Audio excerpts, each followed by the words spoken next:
Hi everyone, it's Margaret here with 60 and Me. Hope that you're having a wonderful day so far and hope that you're enjoying this beautiful life that we are sharing together on this journey of aging. And I have got a topic today that we discussed before, but we had such a great response to it and so much interest. I thought I'll have another go here at adding some detail to the topic of living alone, solo living.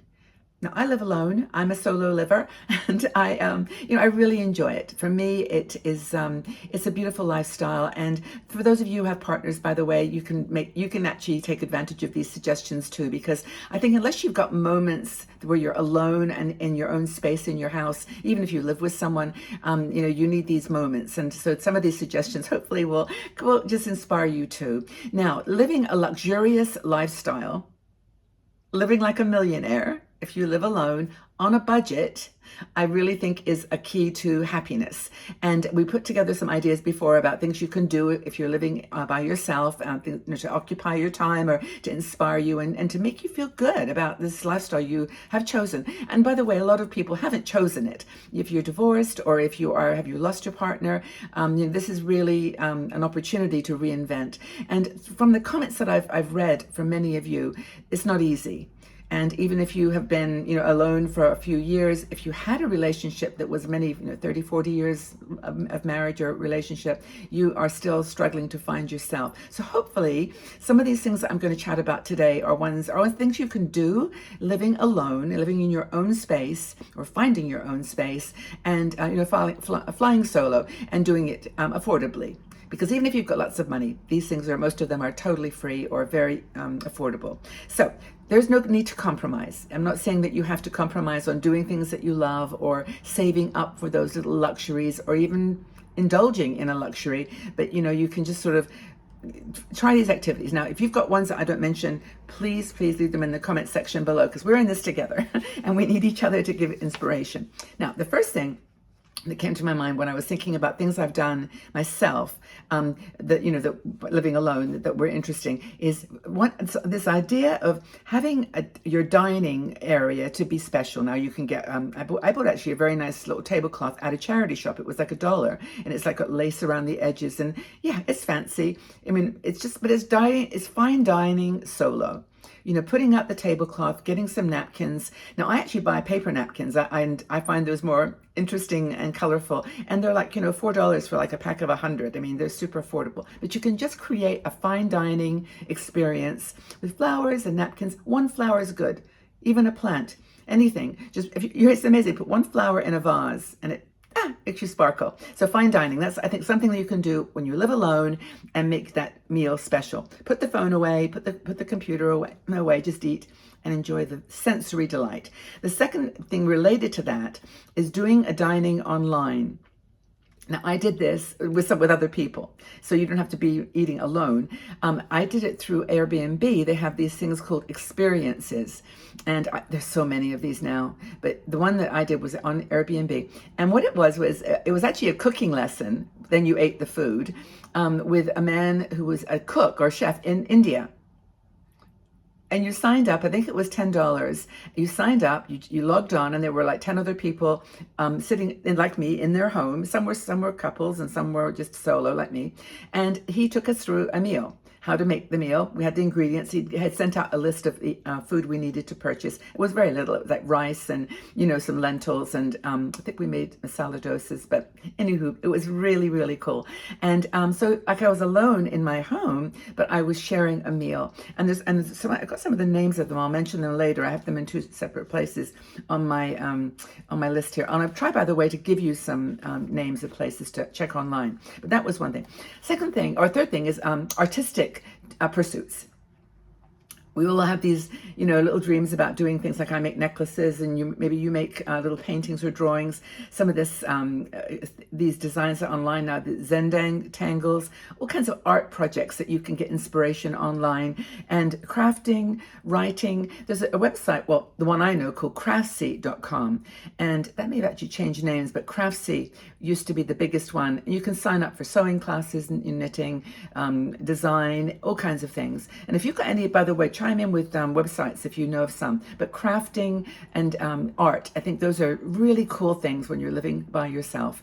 And you can go to the dollar store or to these drugstore places, and that you've got so many in the States. I know most of you, a lot of you are in the States, but they're all around the world. So that's the next thing. Gardening for joy. You don't need to have a big garden, and you don't need to have, all the equipment and the spades and buckets and whatever. You could just plant like herbs in your window ledge, or you can go and get some tomato plants and put them in a sunny window.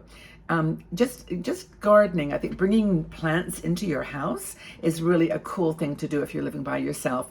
And I don't know, just something about plants that give you company. I just think they make you feel connected to the earth and to the world bigger than your space. Because when we live alone, we sometimes get into routines, like where we have everything's in its place, and we get a little bored with our things. But plants are constantly changing and growing and evolving. Another thing is virtual dinners. And I did actually make these names. Those virtual dinners are cozymeal.com. Like that's with a Z, cozymeal.com. And, there's cooking classes with friends. There's lots of them that you can join online. So just check it out. Just type in online cooking experiences or online meal sharing experiences. And some people really enjoy doing it. You meet all kinds of crazy people, and it's a lot of fun. Another thing is to do a movie night. Now, I don't know whether I mentioned this before, but I've actually got a friend that does this with another friend, and they love it. Now, I personally, I've got to be honest here. I'm always honest, is that I don't watch movies that much. I'm not a big movie person. But I know that for these two people, they are alone, they're solo people, and they love the same kinds of movies. Well, in fact, I think sometimes it's not even the same, it's just they enjoy movies. So they just don't agree a time. See you at 8 o'clock, and then they just get on WhatsApp or whatever app they use, and just they watch the movie and then come on and chat about it. Or wait a minute, got to get a cup of tea. But you have a dinner or movie night, and of course, the other thing is you can invite people into your home to have a movie night. That's another thing you can do. But, just movies, I think, are really cool because there's always something to talk about. There's always something to enjoy. Another, and new movies to discover. You can do this with books too. So you can have a book club or sharing a book. And, people often, I'm not going to be critical here, but people actually do often send me messages saying, I'm on a very fixed budget. I have no money. I literally can pay my rent. I have no money for food.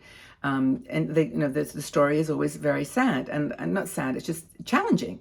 I get it. I've been I am more or less on a fixed budget, and I've made that I'm very honest about that. I live in one room. I'm not. I don't own a lot of things, and so when they write these notes, I always go back and say, well, thank goodness you're on the internet. Because for some reason you are able to prioritize paying a monthly bill for your internet, or you go to the library if you don't, and you can open a world of relationships. And I know it's not the same. It's not friendship. When you chat with someone in Jaipur, in India, about cooking, that's not a friendship. But friendship for me is precious. And I think I only have, like in my own personal life, maybe 5 people that I would consider my friends, that I could talk to, besides my family, of course. But I have lots of acquaintances, like I have hundreds of you guys, and I love it so much. And we have our Patreon supporters group where we chat, and I really feel like I know you. And it's not like a friendship, like I know your intimate details about, you don't know much of my history, and same with you, but we're okay. And I think that's the thing about going online, and people always often push back and say, I don't have the money to go out and do some of the things you're talking about, Margaret. But I say, well, look, we have to be real about what our situation is. It's not fair sometimes, it's not nice, it's not easy, but there we are. We have 2 options. We can dwell in negativity about it, or we can in sadness about it. Maybe it's not even negative. It's just despair sometimes, or frustration, depression, or just try to make the best. And I'm not being Pollyanna here, believe me. I know it's hard. So another thing I talk about, I'm not going to get through all of these 20 here, but I'm going to whiz through them, is to do online exercising. And make sure that you give yourself the time. And there's things like the Leslie Sansom walking classes. TakeLessons.com is all about just learning something new. Yours.co.uk, Age UK. There's lots in the United Kingdom for some reason. Another thing you can do is collect treasures. Okay, I love crystals. What do you love? Collect them. Make a little sacred space in your home for the things that you love. Oh, here's one that I thought about, which was really cool. Is do a personal tarot reading. There's some sites online. One's called freetarotreading.net. Freetarotreading.net.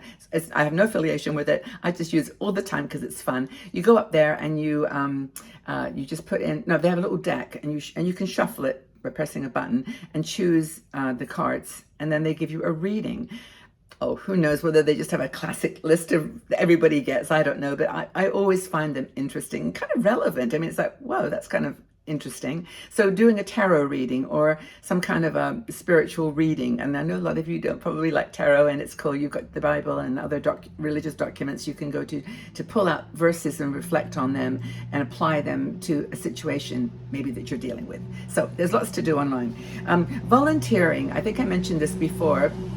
I've got a truck going by me today. Volunteering is always something as a single person living solo you can do to get out into the world, meet people, contribute, with a skill or with something that you can share, and just give back to the world. And that's a really cool thing you can do from home. What else have I got here? Well, personal development and learning in general is something. This is the perfect opportunity. You're living here alone. You've got no one's grabbing your attention. You're like grabbing your attention, and you can do things. So many things, like you can learn how to learn a new moment in history, history time, or you can learn about how to do a language, learn a new language, how to make something, how to create something, start a blog, do whatever you like. But the point is you can learn new things, and there's lots of places to go.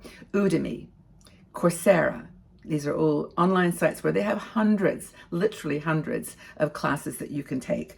You can do your spa days, your mini makeovers, all these things that you can, really, really enjoy just treating yourself. And again, it doesn't have to be expensive. You can do these things just for fun. I'm going to look at my list here because I think I've now gone completely over time.